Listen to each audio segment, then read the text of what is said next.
नमस्कार साथियों, आपका राजश्री एजुकेशन हब में स्वागत है। आशा करता हूं कि आपकी तैयारी अच्छी चल रही होगी। साथियों, आप अपन हड़प्पा सभ्यता को पढ़ रहे हैं, तो हड़प्पा सभ्यता में आगे बढ़ते हुए जो कुछ सभ्यताएं बचे हैं उनके बारे में जानकारी लेंगे। साथियों, अगर मेरी क्लास आपको अच्छी लगे तो ज़्यादा से ज़्यादा शेयर करें, मेरे वीडियो को लाइक करें और मेरे चैनल को सब्सक्राइब करें। साथियों, आज मैं आपसे जो बात करने जा रहा हूँ वो बात करूँगा रोपड़ की, रोपड़ रूपनगर की। साथियों, जो रोपड़ है, रूपनगर है, ये पंजाब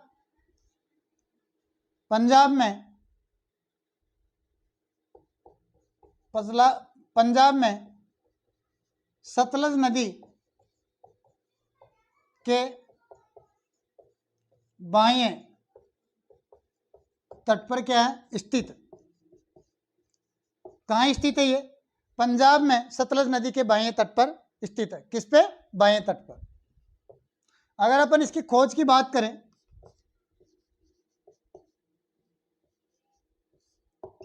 अगर अपन बात करें तो 1950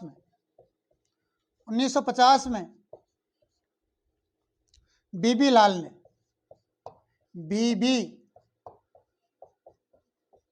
ने की। और अगर अपन उत्खनन की बात करें,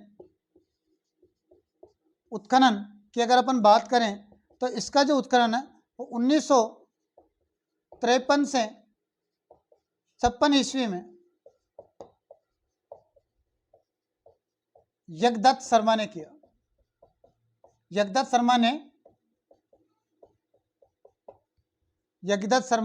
किया। मतलब उत्खनन किसने किया था? 1953-56 में यज्ञदत्त शर्मा ने किया है।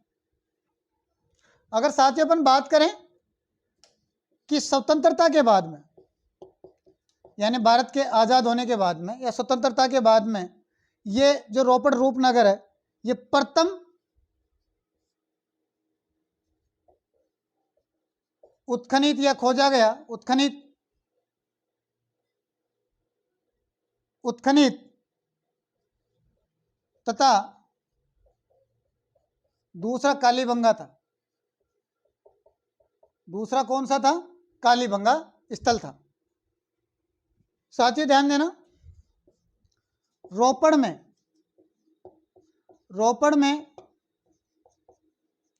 मानव की कब्र के साथ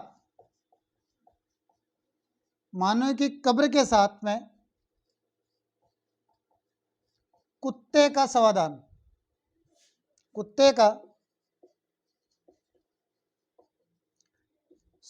का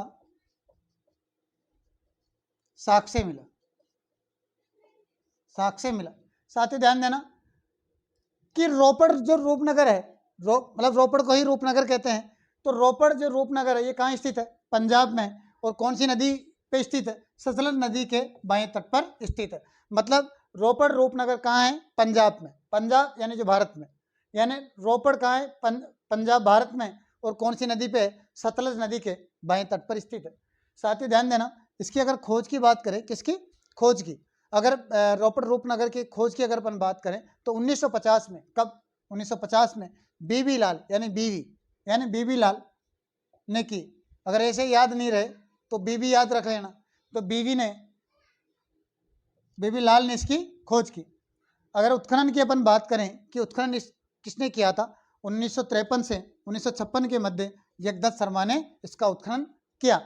अगर बात करें कि स्वतंत्रता के पश्चात प्रथम उत्खनित या खोजा गया जो स्थल है वो था रोपड़ रूपनगर, तथा दूसरे की अगर अपन बात करें वो था कालीबंगा। यानी भारत के आज़ाद होने के बाद में प्रथम जो स्थल खोजा गया था वो था रोपड़ रूपनगर, तथा दूसरा था कालीबंगा। साथियों, वेरी इंपॉर्टेंट लाइन में बोलने जा रहा हूँ, ये अति महत्वपूर्ण एग्जाम की दृष्टि से, कि रोपड़ या रूपनगर में, ध्यान देना, कई बार रूपनगर भी एग्जामिनर नाम देता है, तो दोनों नाम आपको ध्यान रखना है। रोपड़ को ही रूपनगर कहते हैं, रूपनगरी क्या है? रोपड़। तो रोपड़ में मानव की कब्र के साथ, रोपड़ में मानव की कब्र के साथ कुत्ते का समाधान। किसका? कुत्ते का समाधान का साक्ष्य मिलता है। यानी रोपड़ में मानव की जो कब्र थी, मतलब मानव की कब्र के साथ में कुत्ते के समाधान के साक्ष्य मिलते हैं साथियों। क्या मिलते हैं? कुत्ते के समाधान के साक्ष्य मिलते हैं। अगर यही प्रथा, जो प्रथा अपन रोपड़ में रूपनगर में करते हैं, यानी रोपड़ में जो मानव की कब्र के साथ में जो कुत्ते का समाधान मिलता है, अगर अपन बात करें तो ये जो सभ्यता या जो प्रथा जो प्रचलित थी पहले पाषाण काल में बुर्ज होम में प्रचलित थी। अगर अपन बात करें कि ये प्रथा पहले कहाँ प्रचलित थी, तो पाषाण काल में बुर्ज होम में प्रचलित थी। तो साथियों मैं अगली सभ्यता की ओर आगे बढ़ता हूँ। साथियों जो आलमगीरपुर है, ये मेरठ जिले में,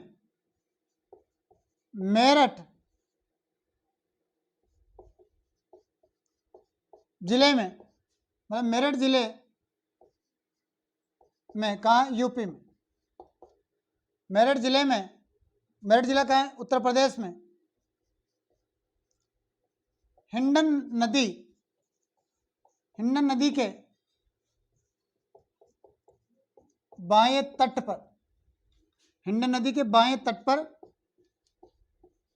विकसित हुई। अगर अपन बात करें तो ये जो आलमगीरपुर है, ये हड़प्पा सभ्यता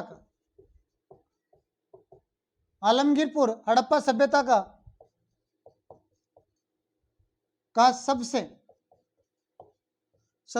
उत्तरी सबसे पूर्वी बिंदु है या पूर्वी स्थल।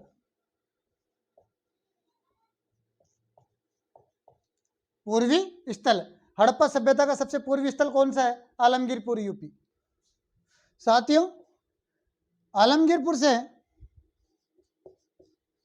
रोटी बेलने की चौकी और कटोरे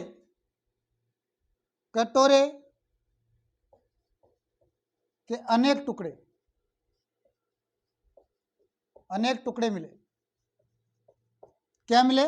रोटी बेलने की चौकी और कटोरे के अनेक टुकड़े कहां से मिले? आलमगीर, यूपी से।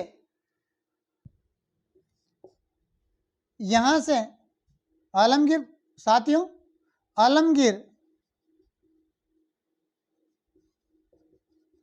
आलमगीर से मोर, त्रिभुज व गिलहरी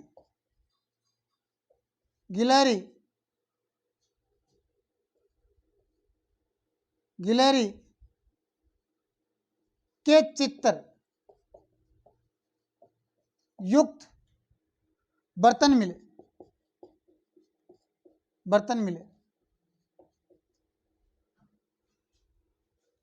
साथियों ध्यान देना, कुछ बर्तनों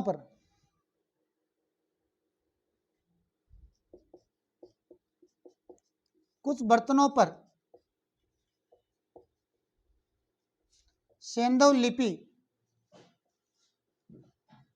के 2 अक्षर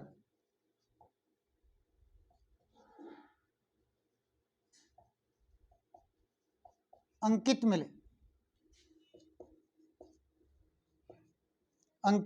मिले। साथियों ध्यान देना कि दोबारा इसका मैं एक बार रिवीजन करा दूं ताकि अपन अगली सभ्यता की ओर बढ़े। आलमगीर यूपी, मतलब आलमगीरपुर जो स्थल है वो कहाँ है? उत्तर प्रदेश में, और उत्तर प्रदेश के मेरठ जिले में।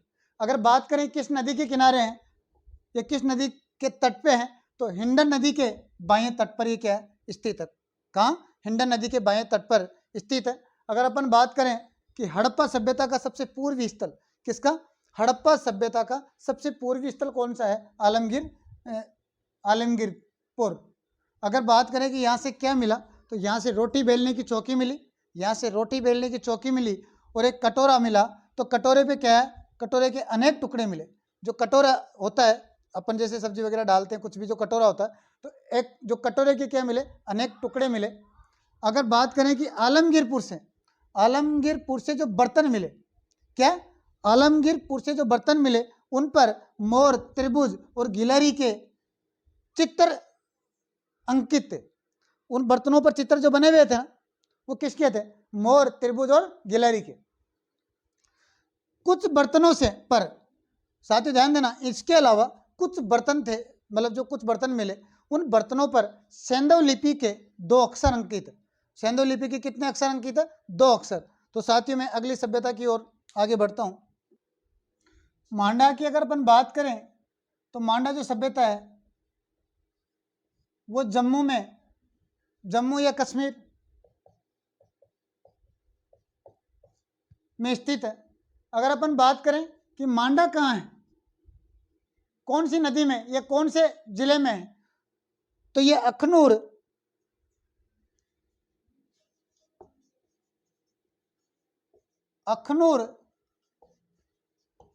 जिले में, कहाँ, अखनूर जिले में चिनाब नदी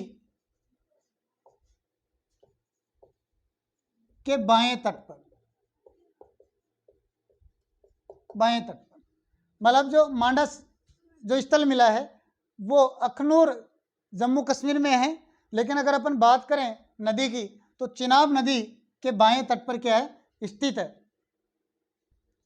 ये जो मांडा स्थल है ये हड़प्पा सभ्यता का सबसे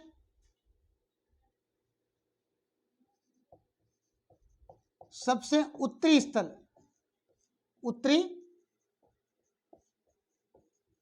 है। अगर अपन बात करें इसके उत्खनन की,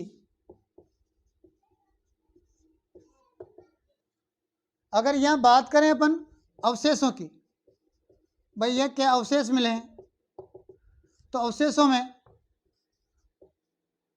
शर्ट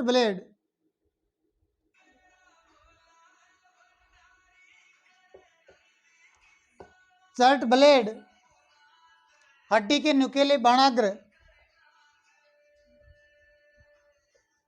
हड्डी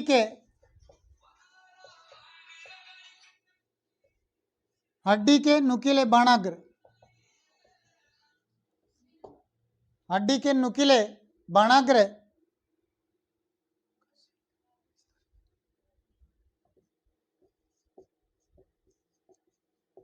कांच से निर्मित पेचदार पिन, कांच से निर्मित पेचदार पिन। इसके अलावा आदि अधूरी मुहर। साथियों ध्यान देना कि मांडा, हड़प्पा सभ्यता का जो मांडा स्थल है वो एक तो सबसे उत्तरी स्थल है। कहाँ स्थित है, जम्मू कश्मीर में। कौन से जिले में है, अखनूर जिले में। और किस नदी के किनारे स्थित है, वो है चिनाब नदी। तो चिनाब नदी के बाएं तट पर स्थित है मांडा स्थल। तो मांडा कहाँ है, अखनूर जिले में चिनाब नदी के बाएं तट पर। यानी मांडा का है, जम्मू कश्मीर तो राज्य है और जिले की बात आ जाए तो अखनूर है और नदी की बात आ जाए तो चिनाब नदी। साथ ही ध्यान देना, ये जो मांडा जो स्थल है, ये मांडा हड़प्पा सभ्यता का सबसे उत्तरी स्थल। अगर बात करें कि सबसे उत्तरी स्थल कौन सा है, तो मांडा स्थल है। हड़प्पा सभ्यता का सबसे उत्तरी स्थल कौन सा है, मांडा। अगर अपन दिशाओं में जैसे अपन बताते हैं तो दिशाओं में सबसे उत्तर और दक्षिण जो अपन लिखते हैं, तो उत्तर में अपन लिखते हैं मांडा, दक्षिण में लिखते हैं दाइमाबाद, पूर्वी में लिखते हैं आलमगीरपुर और पश्चिम में लिखते हैं सूत कांगेंडोर। ठीक है ना। ऐसे जो पूर्व सबसे उत्तरी जो स्थल है वो है मांडा। अगर बात करें अपन इसके उत्खनन की कि मांडा सभ्यता का उत्खनन किसने किया, तो 1982 में जेपी जोशी और मधुबाला ने किया। 1982 में जेपी जोशी और मधुबाला ने किया है। अगर यहाँ बात करें अपन अवशेषों की कि यहाँ पे कौन कौन से अवशेष मिले हैं, तो यहाँ पे चर्ट ब्लेड हड्डी के नुकीले बाणाग्र, मतलब किसके, हड्डी के औजार बने हुए थे। ये तीर बने हुए थे वो नुकीले थे, मतलब हड्डी के नुकीले बाणाग्र।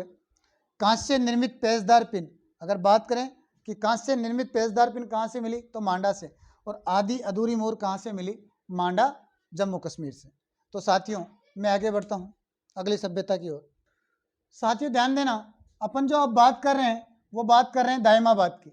ये दायमाबाद कहाँ है, महाराष्ट्र में। महाराष्ट्र में अहमदनगर जिले में परवरा नदी के बाएं तट पर, परवरा नदी के बाएं तट पर स्थित दायमाबाद जो स्थल है वो कहाँ है, महाराष्ट्र में। महाराष्ट्र के कौन से जिले में, अहमदनगर जिले में। और कौन सी नदी पे, परवरा नदी के बाएं तट पर।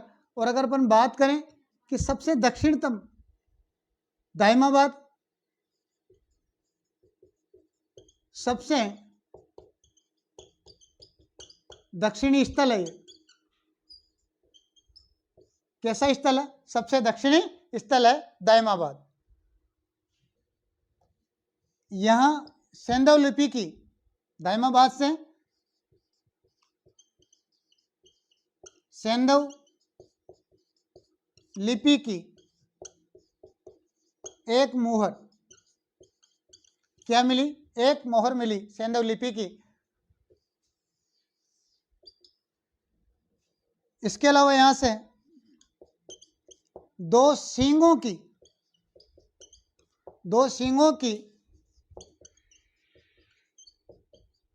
आकृति युक्त बर्तन मिला है। यहां से जैसे दो सींग होते हैं ना, दो सींगों की आकृति युक्त बर्तन मिला है, यानी दो सींगों की तरह आकृति थी उन बर्तनों की। तो वो कहां से मिला, दायमाबाद से। साथ ही ध्यान देना, इसके अलावा यहां से युवा पुरुष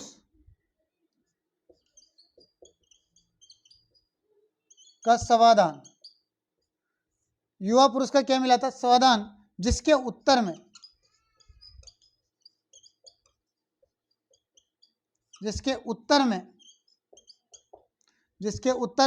एक पत्थर रखा गया,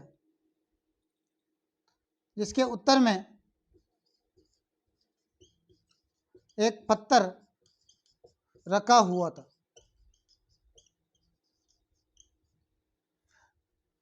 साथ ही ध्यान देना कि जो दायमाबाद सभ्यता है वो सबसे दक्षिणी स्थल कहाँ है, महाराष्ट्र के अहमदनगर जिले में और परवरा नदी के बाएं तट पर। ये परवरा नदी है ना, ये गोदावरी की सहायक है। परवरा जो नदी है ये गोदावरी की सहायक नदी है। मतलब किसकी सहायक नदी है, ये गोदावरी की सहायक नदी है परवरा। अगर अपन बात करें कि दायमाबाद से सेंधव लिपि की एक मोहर मिली है, दायमाबाद से क्या मिली है, सेंधव लिपि की एक मोहर मिली है। और दायमाबाद से ही दो सींगों की आकृति युक्त, दायमाबाद से ही दो सींगों की आकृति युक्त, कैसी, दो सींगों की आकृति युक्त बर्तन मिला है।